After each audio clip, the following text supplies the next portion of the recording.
Halo semua, kembali lagi di channel Video Bola Arjuna. Gimana kabar kalian semua? Semoga selalu dalam keadaan baik ya, teman-teman.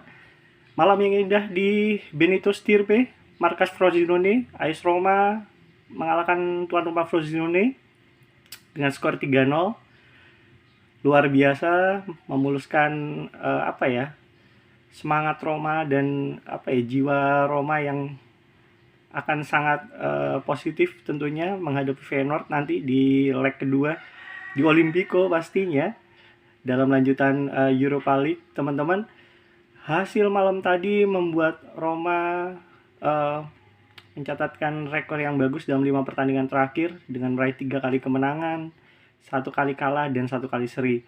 Hasil yang sangat positif, teman-teman, untuk AS Roma, dan juga balik lagi modal berharga nanti untuk menghadapi Feyenoord pastinya di leg kedua Europa League.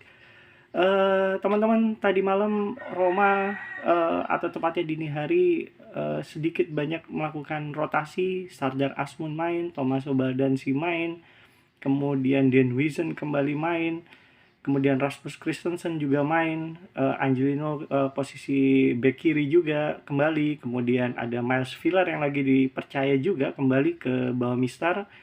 Dan ya, untuk babak pertama, walaupun Roma membantai Frosinone menang, tapi di babak pertama aku harus jujur, aku harus akuin kalau Roma lini belakangnya sangat hancur. Maaf, tapi mungkin Dani Rossi harus mengkomposisi ulang lagi untuk lini belakang walaupun rotasi.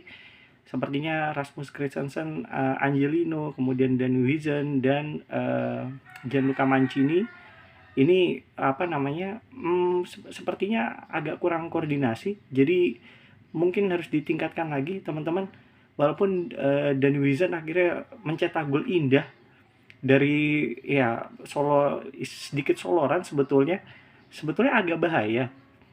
Soalnya kalau misalnya kerebut, counter nggak bisa di filter, ya itu bisa ancaman buat pertahanan Roma, teman-teman. Tapi untungnya solorannya gol, terjadi gol indah, dan ya malam yang luar biasa juga bagi seorang Dani Huijsen.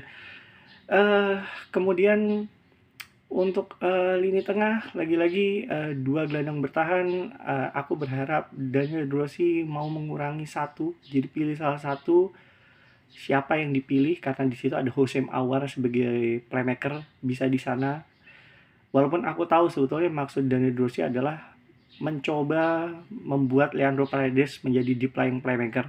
Walaupun sebetulnya itu bukan posisinya ya. Dia lebih berfungsi sebagai gelandang bertahan atau breaker, sebetulnya sama seperti Bryan Cristante.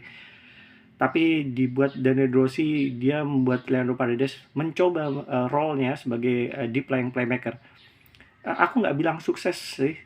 Sebetulnya dijalankan Leandro Paredes dengan senang hati ya. Leandro Paredes juga menjalankan perannya dengan cukup baik, tapi bukan itu sih sebetulnya posisinya. Jadi ya kita lihat lawan Frosinone, lini tengah Roma juga mungkin kurang, kalau bagi aku pribadi ya, mungkin pendapat orang berbeda-beda ya, mungkin kurang berkembang karena ada dua gelandang bertahan. Mungkin akan lebih baik Hosem Awar yang menempati posisi aslinya di situ, itu akan lebih baik ya. Dia bisa mendikte tempo dengan baik, dan Bryan Cristante atau Leandro Paredes sebagai filternya gitu. Untuk lini depan, Sardar Asmun mencetak gol melalui bola rebound. Malam yang indah juga bagi Sardar Asmun. Kemudian Tommaso Baldanzi, walaupun gak menciptakan gol, tapi dia membuat adanya penalti yang diselesaikan Leandro Paredes. Akselerasinya dari sisi kiri pertahanan Frosinone meliak-liuk, kemudian melepaskan tendangan yang akhirnya terjadi kena tangan pemain Frosinone dan terjadilah penalti. Permainan yang bagus dari Tommaso Baldanzi, permainan juga yang bagus dari Stefan El Shaarawy juga, dan Romelu Lukaku kembali harus mungkin dikoreksi juga oleh Daniel Rossi. Lagi-lagi target man mudah dipatahkan oleh back lawan. Selagi di man to man, Romelu Lukaku seperti susah untuk melepaskan diri ya. Jadi Romelu Lukaku bisa seperti Romelu Lukaku paling nggak seperti waktu dia di Inter Milan. Dia bisa dengan kecepatan dan kekuatan tubuhnya lepas dari back lawan, dari man to man ya. Ya mungkin harus diskusi dengan Daniel Rossi, ada apa, karena dengan man to man back Frosinone bisa patah gitu. Jadi ya Ini tentunya catatan yang sangat penting karena lawan nanti Feyenoord pasti akan lebih berkualitas back-nya di leg kedua. Tapi lagi-lagi catatan juga besar di babak pertama, Roma juga dibombardir shooting. Nah, itu yang harus waspada juga coach Daniel De Rossi. Ini Frosinone, Caio Jorge, kemudian Mate Sole bisa membombardir gawang Miles Villar. Tentunya ini catatan penting juga, berarti ada yang nggak beres dengan pertahanan dan gelandangnya, seperti ada gap. Akhirnya filternya nggak berjalan dengan lancar, teman-teman. Dibombardir lawan Feyenoord nggak boleh terjadi seperti itu. Jadi komposisi pemain harus benar. Kemudian ya, Feyenoord pasti lebih berkelas ya, teman-teman. Jadi semoga, aku harap coach Daniel Rossi bisa benar-benar mengkomposisi pemainnya, lini belakang, lini tengah, siapa yang tampil nanti supaya tidak ada kesalahan, guys. Dan aku harus mengucapkan, sebelumnya mungkin di video sebelumnya aku bilang ya, Miles Villar tuh kiper yang nggak pernah tampil dan setiap tampil jelek, kebobolan.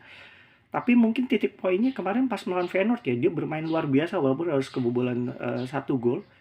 Dan hari ini dia bermain sangat luar biasa. Aku harus acungin 2 jempol kepada Miles Villar, walaupun sempat ada satu kesalahan dia yang hampir menyebabkan gol untuk Frosinone, untungnya nggak terjadi. Dan itu harus benar-benar dihindari oleh Miles Villar kalau memang dia mau mengambil jatah kiper utama dari Rui Patricio, yang kita tahu secara usia juga memang sudah mulai uzur, dan diperkirakan, kita nggak tahu ya apakah dia akan meninggalkan AS Roma di akhir musim atau diperpanjang kontraknya. Dan aku dengar kabarnya memang Daniel Rossi akan menyiapkan Miles Villar untuk menjadi kiper utama. Jadi mungkin itu dia akan lebih sering ditampilkan. Dan ya, kesalahan seperti itu nggak boleh terjadi lagi, guys. Tapi aku harus acungi jempol untuk semua save-nya Miles Villar. Kalau misalnya bukan karena Miles Villar, Roma mungkin bisa kalah di Benito Stirpe. Jadi Miles Villar, aku juga acungi jempol kali ini. Lagi-lagi aku beri acungan jempol 2 kali. Semoga penampilannya terus meningkat sehingga kalau Rui Patricio terjadi kenapa-napa, Roma aman, karena kita tahu Miles Villar sudah bisa diandalkan, teman-teman. Jadi ambigu nih siapa nanti yang tampil lawan Feyenoord di Olimpico. Apakah Miles Villar menjadi kiper utama lagi atau Rui Patricio? Kita berikan yang terbaik. Chris Smalling sudah tampil di babak kedua. Jadi aku sih berharap dia tampil bersama Gianluca Mancini nanti mengkoordinir lini belakang. Dan Evan Dika yang kabarnya juga sudah bisa ditampilkan. Kita akan lihat apakah dia ditaruh di bek kiri atau di bek tengah. Mungkin kalau di back kiri akan lebih kuat juga Evan Ndika, Gianluca Mancini, Chris Smalling, sama Rick Karsdorp.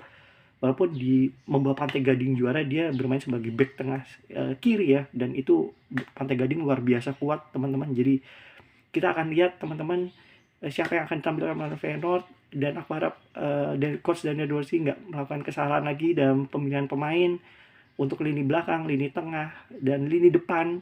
Siapakah yang diturunkan? Apakah Romelu Lukaku ataukah nanti Paulo Dybala bersama mungkin Sardar Asmun yang kemarin bermain gemilang juga mencetak gol. Kita akan lihat, teman-teman. Tapi apapun itu, kita menikmati malam ini di Benito Stirpe. 3 poin yang berharga, 5 pertandingan, 3 kali kemenangan, 1 kali kalah, 1 kali seri, hasil yang sangat luar biasa. Jadi kita harapkan Roma bisa lolos nanti, menang di Olimpico lawan Feyenoord dan maju ke babak berikutnya, teman-teman. Karena di pertandingan berikutnya di Liga Italia kita mengharapkan juga kemenangan supaya kita kursi Champions League kita kejar, karena lawannya adalah Monza dan aku lupa satu lagi siapa. Tapi yang di atas kertas kita bisa unggul 2 pertandingan itu. Aku lupa Monza dan satu lagi siapa ya. Sorry teman-teman, nanti mungkin bisa dicek. Tapi di atas kertas 2 kemenangan itu pasti bisa diraih sehingga kursi Champions League harusnya bisa didapatkan. Semoga, teman-teman. Jadi selamat AS Roma, selamat berbahagia para Romanisti. AS Roma meraih kemenangan 3 poin yang berharga. Kita akan melihat lagi, berjumpa lagi nanti laga setelah lawan Feyenoord, teman-teman. Kita harapkan yang terbaik dan lolos ke babak berikutnya dengan kemenangan sangat bagus di Olimpico. Jadi kalau gitu Bola Arjuna pamit, teman-teman. Selamat berbahagia untuk 3 poin di Benito Stirpe, teman-teman Romanisti. Bola Arjuna pamit, teman-teman. Sampai jumpa. Salam romanis deh.